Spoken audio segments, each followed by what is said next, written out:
Good evening, everybody. My name is Mike, and today we will be discussing about the psych ward.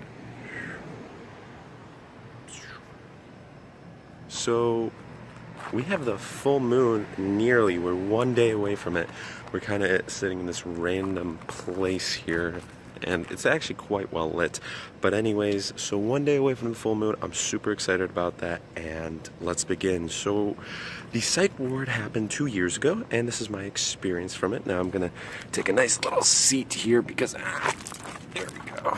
It's not fully comfortable standing up while video logging, but anyways, so this was 2 years ago. I went to the psych ward. I had a nice little visit there. It was actually kind of like a staycation. It wasn't too far away from my house. Met some really nice people, and I'm not even shitting you. Like, I was there for a week, and I really, really did meet super nice people. Like, these people are really one of the kindest people you've probably ever met. However, these are people that life just shits down their throat and just pushes them down and fucking really, I mean, because these people just can't take it.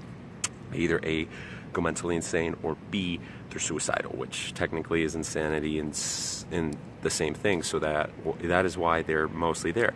A lot of the people, actually everyone there, apart from me, was suicidal. So they were either cutting, or they were doing drugs to overdose and die, or they were just doing something to harm themselves and they didn't want to live anymore. They just didn't give a fuck. Now, the reason I was there was for homicidal reasons, which is very interesting. Now, I'm a very authentic, I try and be an authentic person, but I'm a very honest person most of the times, and that's part of the reason why I was there, because I was very honest with my feelings. I felt a lot of rage. I didn't give a single shit. I still don't give many fucks today, but it's changed in terms of what I don't give a fuck about. Now it's kind of like societal limits and just like, oh, I don't care about what other people think about me, but in a good way. 2 years ago was different. So I was a 16-year-old with a lot of shit going on. This was the year, if you look through my other videos, I did have a bad acid freak out, actually a couple, and paranoia, the fear. But no, it's just a vent that turned on.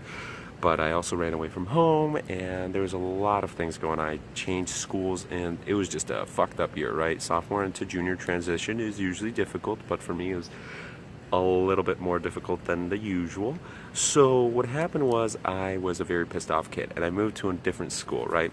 And at this school, they didn't really know me too well because I was a brand new kid, and this school also really, really cared about the people. Like, they did care, but it was kind of a little bit too strict. Like, I did get 2 weeks detention for when I ran away because I skipped one day of school, one day, I believe, and it was 2 weeks.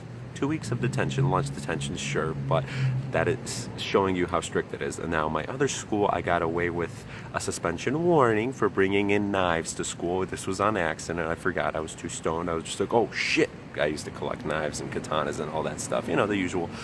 And I got away with a lot of shit at the old school. This new one, they didn't give a fuck. They were just like, straight. So what happened was, I mentioned a comment, not to school, not to my therapist. I didn't have a therapist at this point. I mentioned a comment to my mom. I was pissed off one day after school. I was just like, I'm going to shoot up the school, right? And for people who don't know me, I have a very dark sense of humor, and I used to be much worse, where I was a pretty hate-filled person, and I didn't give a single shit. And I did have a knife collection, and I did want to buy guns, and I did want to be a drug lord, and I ran a porn network, and there was a lot of things going on when I was 16. And it's not that I wanted to kill people, it's just that there was a lot of things going on. I was a very curious individual, and I did make dark humor. I was pretty racist, and I didn't give a shit, and I said what I had on my mind, right? However, some people got offended, and others took it very, very seriously.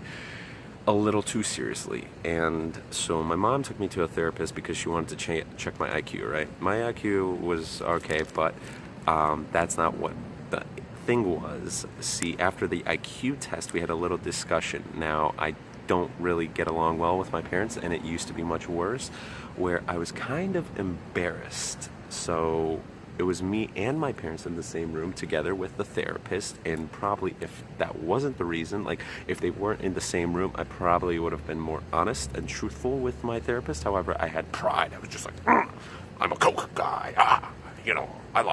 I love being a tough guy.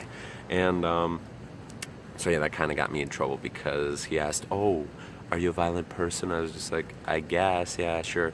Would you, if you were to shoot up the school, which weapon would you use? How would you do it? If you were to kill everyone, would you use a knife or a gun? It was just like stupid questions like this. I was just like, okay, fuck, I'll play your little game. Like, I don't give a shit, you know. I don't have the time to lose here, so it's just like, whatever, you know. And after the little game that was going on for 30 minutes, I never said individually, like, certainly no. Like, no, I wouldn't shoot up the school. No, I wouldn't kill. It was just like,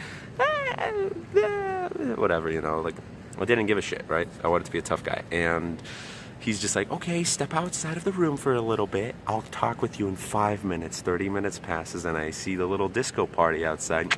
You know, the ambulance and the police arrive at 5:00, and 2 police guys greet me. I'm just like, hello, officers. And one got into a discussion with me about, you know, how life is going. Oh, I do believe the CTA is arriving, which you cannot see fully. But anyways, so one had a discussion with me, like, you know, he had a troubled teen. Geez, I'm like slaughtering all the words tonight. He had a troubled childhood, and his teen years were very. He regrets a few things, and you know, we got into a discussion, a short one, and he just told me, you know, things are going to get better. I understand where you are right now. I was just like, huh, that's cool, you know, like a police officer is able to relate to me. So they noticed that I was pretty calm. I was very calm. I was just like, fuck it, I'm gonna go for the ride. I don't give a shit. So I went downstairs and I went into the ambulance. This was my first time going inside of an ambulance. The previous time was after the LSD. So that was, you know, I'm getting used to this feeling right now. And, you know, they let me sit there. I was able to still play on my phone. I was just texting like, oh, you know, this is going to go very interesting. Like, hey, peace. And we got to the hospital, which was a little bit away. And I had to sit there for a couple hours. It was quite cold. I was just like, okay, this is very interesting. They had trouble finding the nerve for my IV because they were going to do a drug test and all this stuff. And I did smoke weed the day before, which, whatever, fuck it. But anyways, they eventually did find a hospital a couple hours later for me, and it was an hour away, so they strapped me into the gurney at like 3 in the morning, and they took me for a nice little visit, for a nice little ride to the mental institution. Now, once I arrived at the psych ward, it was late at night, and everyone was asleep. So they put me into my little room. I said good night to my parents, and that was that. So I wake up the next day at like 6 in the morning. They weigh everybody. It was, in my opinion, the psych ward isn't the way to treat, especially the suicidal people. It's not the best way of treatment for those who are ill, because it really, really amplifies all the feelings that you're having. For me, it reduced it because I was talking with the other people. However, I was breaking the rules. I was talking with the other people by breaking rules. I was passing them notes. So I made a friend in there. She's actually one of my best friends right now, and she's just been through a lot. She had a tough time, and she was also Polish. And it's like we both arrived on the same day. We're just like, hey, we clicked together. Boom, we could speak Polish across the room, and you know, we'd pass notes to each other. She'd hide them in her bra, and we had to do sneaky shit like that. But hey, beautiful friendship turned out. And also, it kind of sucked because at the psych ward, pretty much everyone was calm. Sure, there was a couple moments where everyone's like, what the fuck, you know? They got pissed off, or we were explaining our stories. The therapists seemed like they didn't really enjoy their jobs. They seemed like they fucking hated us. So we kind of played their games. I was just like, oh, okay, you know, I'm going to entertain you now, tell you a couple of the crazy things I did. And it was just kind of like, fuck it. Most people got emotional. For me, it was just kind of like, I'm here for the entertainment, because what can I do? I can't escape. I can't do that. Although I did have thoughts like, fuck it, I'd escape, but that would have been pretty fucking cool. But that also would have been pretty fucking insane. But anyways, so what happened was I stayed there for, I believe, 7 or 8 days, and this was around October time, around Halloween or something like that. And what happened was every single day you had, you know, the shitty ass food, and you had a couple little sessions where you get outside of your room, right? And you're able to speak with therapists, but you're also able to have group sessions. And group sessions were probably the best because you got to know these people. You were able to talk with them, discover their stories. And these really were wonderful people that you were able to vibe with. And you made a lot of good friends. And these were people anywhere from like the age of 10 to like 18. So it was pretty chill. But they had so few of these. They really did. And they did have like 1 or 2 coloring art therapy sessions and 1 like movie session, but most of the time it kind of sucked because the therapist had a couple things to say, and it was usually like the therapists did try and help some of them, but the others, it seemed like they really didn't like us. They just, you know, they were done with this shit. They've been doing it for so long and they realized it doesn't work. So, you know, mostly it was just kind of like a first step. So either someone who gets sent to the rehab, either someone who gets sent to the psych ward goes to rehab, or they go to a special school after that, which I went to special school, which was kind of surprising. I thought I'd go to rehab, but, you know, I didn't do that much drugs, I guess, at that time. And so my friend went to rehab, but most people, they went to the school where it was like after the 7, it was anywhere from 1 week. 1 week was the minimum to a couple weeks. And usually you got sent to a little testing school after that. So for me, it was kind of funny because this was like a school for literally mentally disabled people. So I was able to pass with flying colors. Like literally all I did was read books. And I was actually able to gain a lot of nice wisdom through the 4 months that I spent there, because homework was, it was like elementary school level. So I literally did everything within like 20 minutes, and the rest of the day, the rest of the 6 hours, I'd just sit around and do whatever it was. You know, I would read books. Sometimes we'd watch movies. So it wasn't all that bad. I didn't hate it, although it just got so boring. You know, there was no challenge in it, right? But anyways, so after that, I returned back to normal school, and things turned out great. I made a lot of new friends. I was in better classes, and I just had a different mindset for it.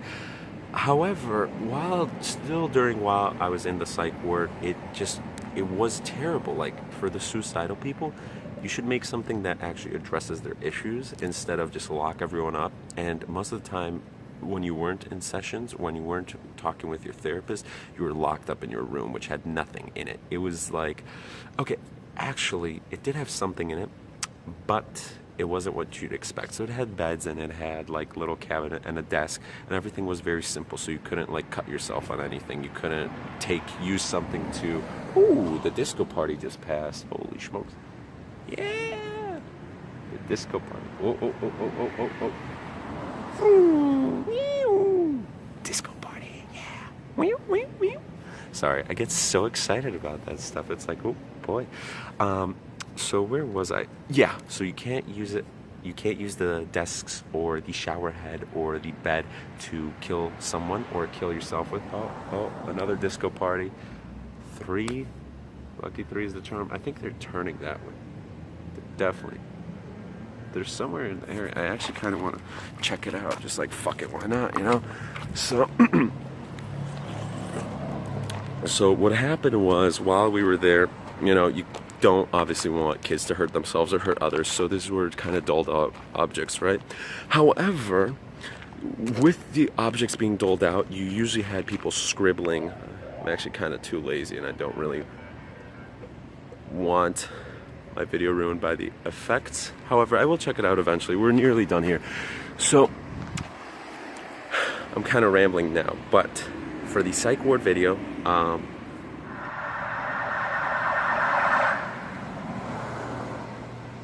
so this is very interesting because over 10 cop cars passed now, and I'm kind of really wondering what's going on. I keep seeing disco party, but anyways, so what happened is you had a lot of dolled up objects in the room, except everywhere there was little scratches. It was just like, Satan's here, the devil's here, you're gonna go to hell, like, jump out, kill yourself, right?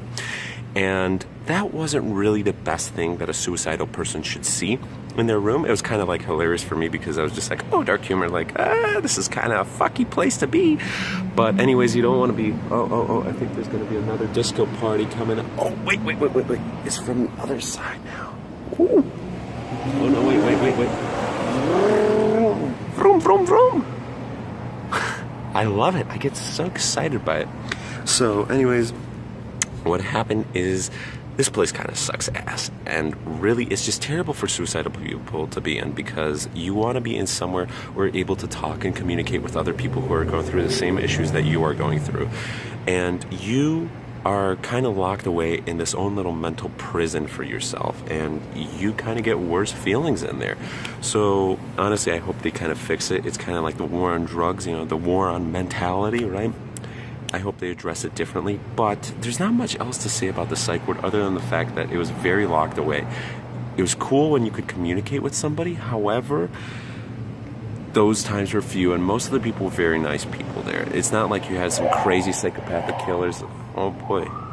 Oh boy. Jesus.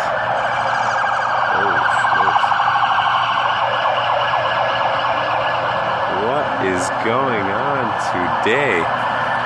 What is going on? I keep getting so distracted while I'm making this video. I'm not even kidding you.